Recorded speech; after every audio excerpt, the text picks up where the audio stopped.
بل یہاں پر میں 3 وظیفے ایسے بتاؤں گا انشاءاللہ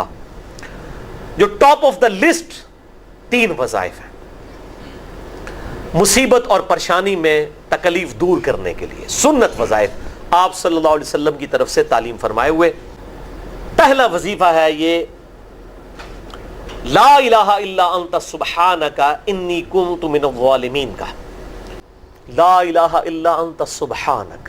نہیں ہے کوئی معبود سوائے تیرے اور تو تو پاک ہے اللہ، تو تو غلطی کر ہی نہیں سکتا۔ انی کنت من الظالمین، بے شک میں ہی خطا کار ہوں، میں ہی ظلم کرنے والا ہوں، میں ہی غلطی کرنے والا ہوں۔ جامعہ ترمذی میں انٹرنیشنل نمبر کے مطابق 3505، مشکات میں 2292 نمبر یہ حدیث ہے، اور قرآن حکیم میں تو ہم پڑھ چکے ہیں سورۃ الانبیاء آیت نمبر 87 اور 88 میں آپ صلی اللہ علیہ وسلم نے ارشاد فرمایا کہ یونس علیہ السلام نے مچھلی کے پیٹ میں اپنے رب کو ان الفاظ کے ساتھ پکارا تھا، لا الہ الا انت سبحانک انی کنت من الظالمین، اور پھر آپ صلی اللہ علیہ وسلم نے فرمایا کہ جو کوئی شخص اپنے کسی بھی معاملے میں کسی بھی پریشانی میں اس دعا کے ذریعے اللہ کی طرف متوجہ ہو، اللہ تعالیٰ اس کی دعا کو قبول فرما لیتا ہے۔ اور قرآن میں بھی آ گیا نا کذالک ننجی المؤمنین، اور کتنا بڑا فتویٰ آیا میرے بھائیوں سورہ صافات 143 144، فلولا انہ کان من المسبحین، اگر یونس ہمیں ان الفاظ میں ہماری تسبیح نہ کرتا للبث فی بطنہ الی یوم یبعثون، تو مچھلی کے پیٹ میں قیامت تک مچھلی کے پیٹ میں رہتا اگر اس طرح نہ ہمیں پکارتا، اس کی قبر مچھلی کا پیٹ بن جاتی۔ یعنی یہ اتنا عطاب، اور وہ دور ہو گیا اس دعا سے، بہت بڑے اسماء اعظم میں سے ہے۔ تو یہ بہترین دعا، بہترین وظیفہ،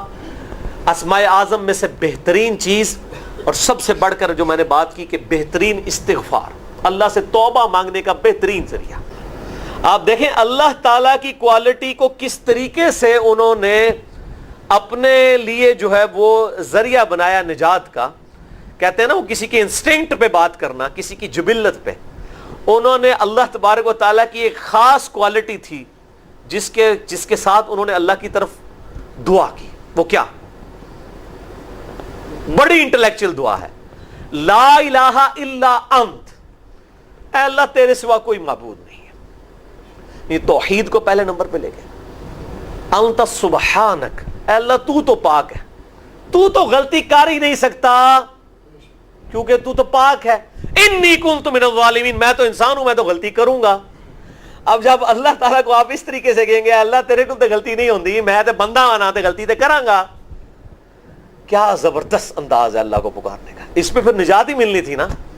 اللہ تعالیٰ کی وہ کوالٹی انہوں نے ذکر کی ہے، اللہ میں تو بندہ ہوں نا تو غلطی کروں گا نا، تجھ سے تو غلطی نہیں ہونی، تو پاک ہے، غلطی تو میں نہیں کرنی ہے نا، تجھ سے تو ہو نہیں سکتی، جب میں کر بیٹھا ہوں تو معاف کر دینا۔ بہترین دعا ہے واللہ، بہترین استغفار ہے، اور صحیح بخاری اور مسلم کی متفق علیہ حدیث ہے، جب آپ تشہد میں بیٹھو تو درود شریف کے بعد جو اپنے رب سے چاہو مانگو، اس میں یہ دعا بھی آپ اپنے اوپر لازم کریں۔ یہ اسماء اعظم میں سے ہے، اپنی دعاؤں میں اس دعا کو کریں۔ دعا کی قبولیت کے لیے یہ آپ سمجھیں اللہ تعالیٰ کی طرف سے کیٹالسٹ ہے، جسے ہم وہ کیمسٹری میں کہتے ہیں کیٹالسٹ، کیمیکل ریئیکشن کو تیز کرنے والا، یہ کیٹالسٹ ہے۔ لا الہ الا انت سبحانک انی کنت من الظالمین۔ دوسرا وظیفہ وہ بھی جامعہ ترمذی میں انٹرنیشنل نمبر کے مطابق 3524 نمبر حدیث ہے، لیکن ترمذی کا طریق جو ہے وہ ضعیف ہے۔ یہ میں پہلے بتا دوں، امام ترمذی نے ساتھ لکھا ہے یہ روایت کمزور ہے،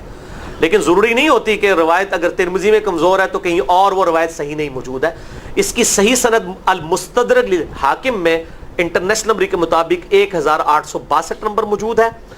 اور سنن نسائی الکبریٰ میں 10492 نمبر ہے، اور مشکات میں بھی 2454 نمبر حدیث ہے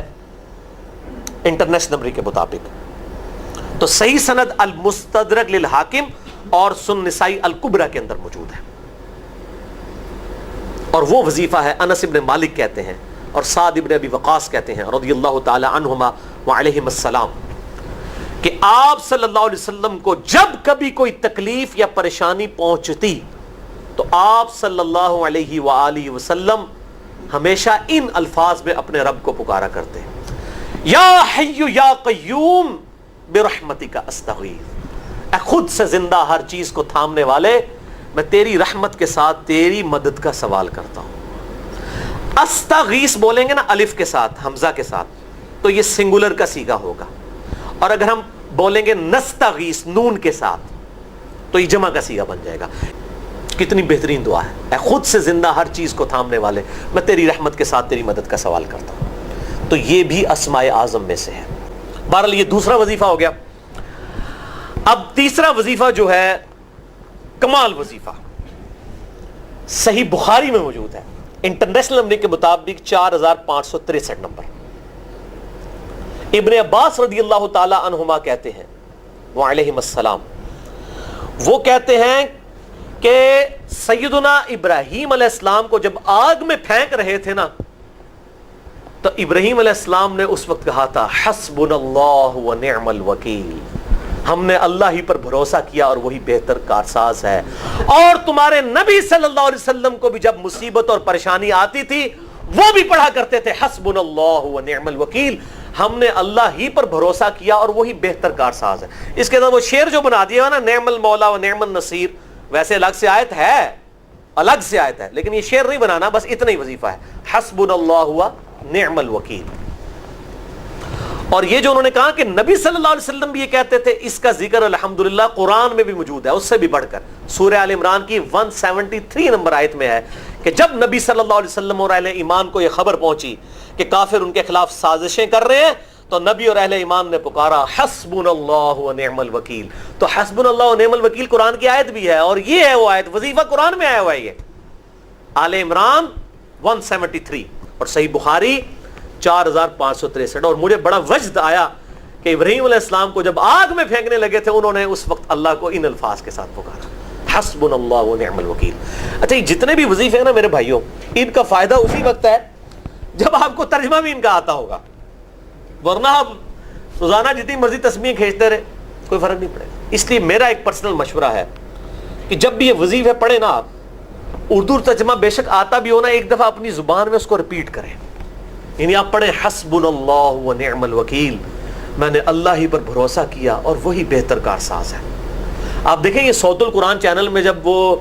عربی چل رہی ہوتی ہے، جیسے ہی وہ مراج الدین خان کا ترجمہ شروع ہوتا ہے نا، کیسے کب کبھی طاری ہو جاتی ہے، کیونکہ ہماری زبان میں بات ہو رہی ہوتی ہے نا، عربی ایویں تو نہیں قیام اللیل میں رو رہے ہوتے، ان کی زبان میں بات ہو رہی ہوتی ہے، اپنی زبان کا اثر ہوتا ہے۔ اسی طریقے سے آپ لا الہ الا انت سبحانک انی کنت من الظالمین، یا حسبنا اللہ و نعم الوکیل، یا حی یا قیوم برحمتک استغیث، جو بھی وظیفے پڑھیں نا، ایک دفعہ ان وظیفوں کو جب آپ الگ سے دعا مانگ رہے ہوں، اس وقت اس کو آپ اپنی زبان میں بھی دہرائیں۔ اور اس کے لیے کوئی تسبیح نہیں کھینچنے کی ضرورت کہ آپ نے اتنے 100 دفعہ پڑھنا ہے، تسبیح تو ویسے ٹھیک ہے، وہ آپ استعمال کر سکتے ہیں، لیکن آپ چلتے پھرتے اٹھتے بیٹھتے ہر وقت جس حالت میں بھی، اور صحیح مسلم میں حدیث ہے کہ یہ جو وظائف ہیں ان کے لیے تو کوئی وضو بھی کیا، غسل بھی پروٹوکول نہیں ہے۔ اب عائشہ کہتی ہیں نبی صلی اللہ علیہ وسلم حالت جنابت میں بھی اللہ کو یاد کر لیا کرتے تھے، صحیح مسلم میں حدیث موجود ہے، جنابت والے چیپٹر میں ہر حال میں اللہ کو یاد کرتے تھے۔ اور جو قرآن میں بھی دعائیں یا اذکار آئی ہیں نا، جب آپ حالت جنابت میں بھی اس کو کریں گے نا، تو اس پہ قرآن کا حکم نہیں لگے گا۔ تو جامعہ ترمذی اور ابو داؤد میں جو حدیث ہے کہ حضرت علی کہتے ہیں نبی صلی اللہ علیہ وسلم کو حالت جنابت کے علاوہ کوئی اور حالت قرآن پڑھنے سے مانے نہیں ہوتی تھی، تو اس سے مراد قرآن کی تلاوت ہے۔ اگر قرآن کی دعائیں جیسے ہیں بسم اللہ الرحمن الرحیم، یہ بھی تو قرآن ہے، سبحان اللہ بھی تو قرآن ہے، الحمدللہ بھی تو، یہ اذکار جو ہے نا، جب آپ اذکار کی نیت سے پڑھ رہے ہوں گے پھر یہ قرآن نہیں شمار ہوں گے، ذکر شمار ہوں گے، اور اس کے لیے نہ وضو پروٹوکول ہے اور نہ غسل کا ہونا ضروری ہے، ہر حال میں اللہ کو یاد کر۔